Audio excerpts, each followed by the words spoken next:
Hello everyone, thanks for joining us on another video. We are going to be walking through opportunities in this video. Just a real quick overview of the home screen for opportunities. What can you do within this screen?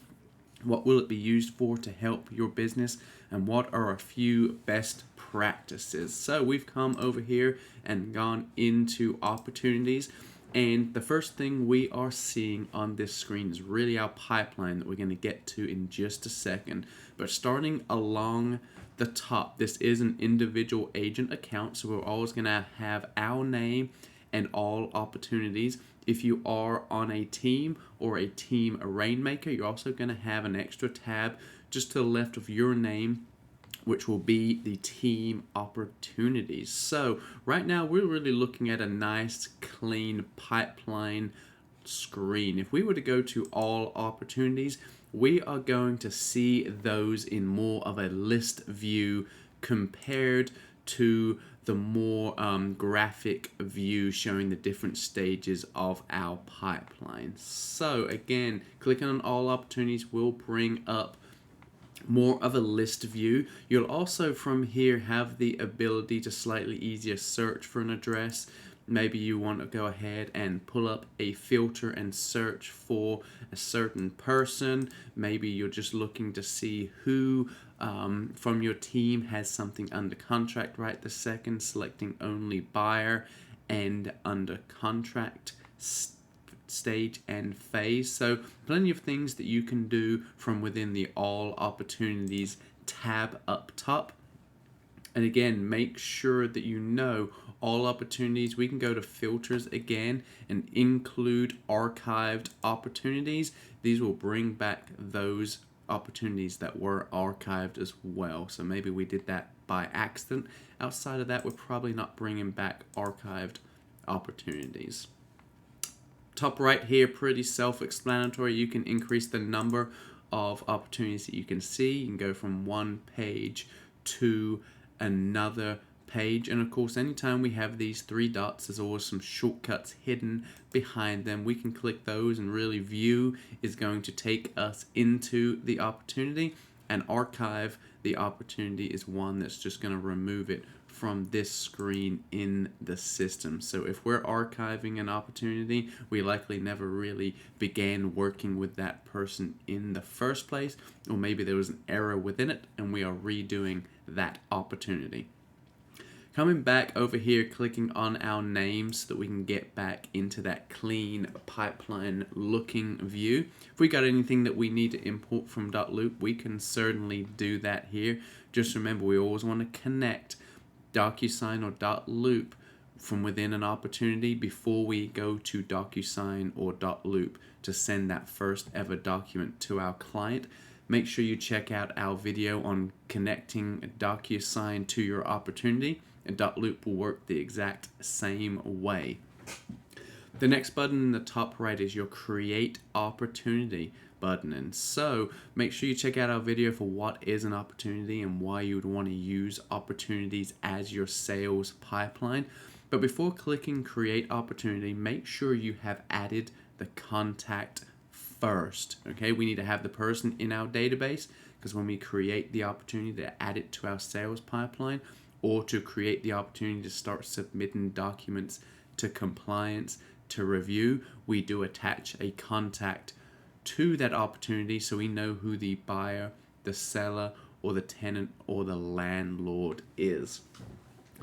Just over here, one more button to the right, we've got our kind of our settings wheel just there. If we were to click that, it will take us into our settings, and this is all about client updates. So when we check something off from our checklist, do we want to notify our client that we completed that action item or not? So make sure you check out our video for client updates.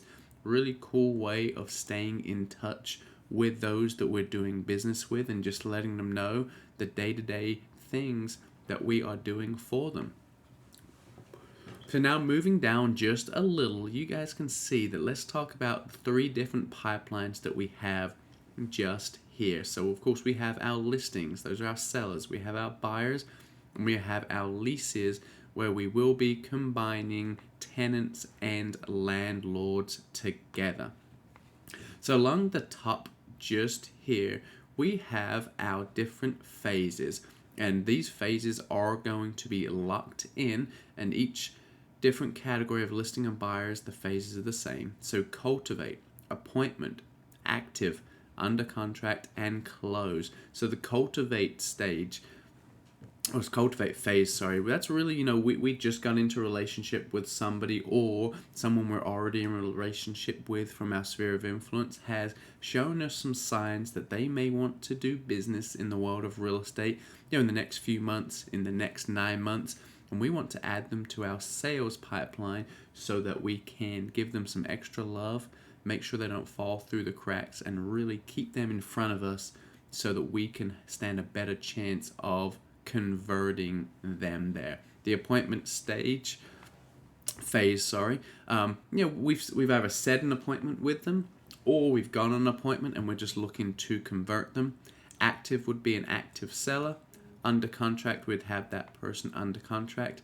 And closed, just here on the right, would mean that the closing was scheduled. It likely already took place. And at the end of the month after transmittal, your closed stage and phases should get cleared out if the property did in fact close. If we continue to move to the right just a little, you'll see GCI, gross commission income. The top line that we have is potential income, and we've got a number there, and you can see it says total commissions from all the listing opportunities. So that would take into account that we're going to close everything inside of our pipeline. The probable income takes into account that we're not likely to close every single thing in our pipeline, and so based on the percentage likelihood that every stage and phase has, it will convert that commission as a percentage into your probable income. So as a seller moves further along in your pipeline, the percentage likelihood that they close will be higher, and it will assign more dollar amounts to that specific opportunity. We've got a video on potential income versus probable income, and we'll break it down in a real quick video showing a live example of moving someone through your pipeline and your income going up. The buyer pipeline really mirrors the seller pipeline, especially in this view. We have the exact same phases again. We'll have the same potential income opportunities and probable income. It's pulling from what we have created. And leases are going to work the exact same way. Again, in the next video, we are going to jump inside of this pipeline to see all the different things you can do from within.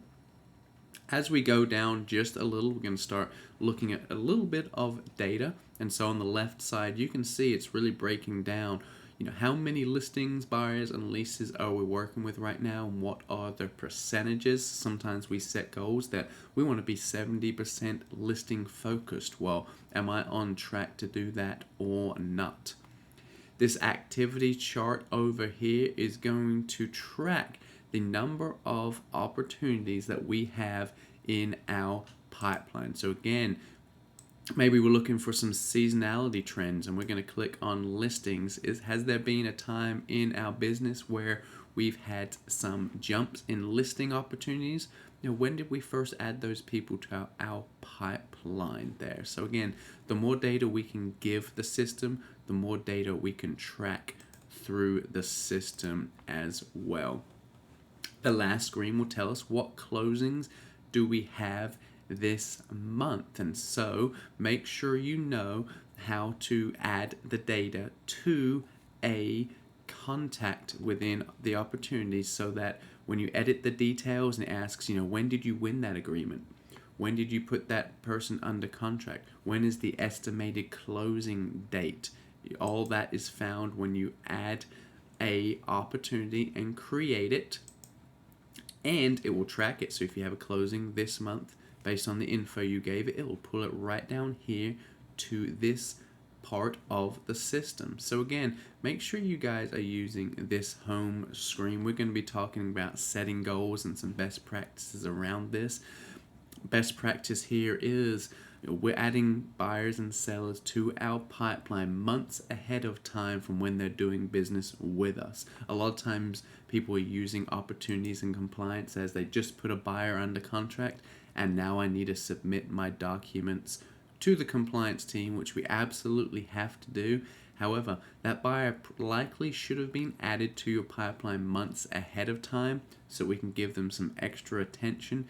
Make sure that we have our checklists set up and that we're doing everything we can to increase our chances of converting that buyer and seller. So again, this video was just an overview of what this home screen is just here. Make sure you check out the rest of this playlist when it comes to taking advantage of building a pipeline, making sure that you're compliant so you can get paid at the closing table, and just some best practices. I appreciate you guys watching, and I look forward to seeing you soon.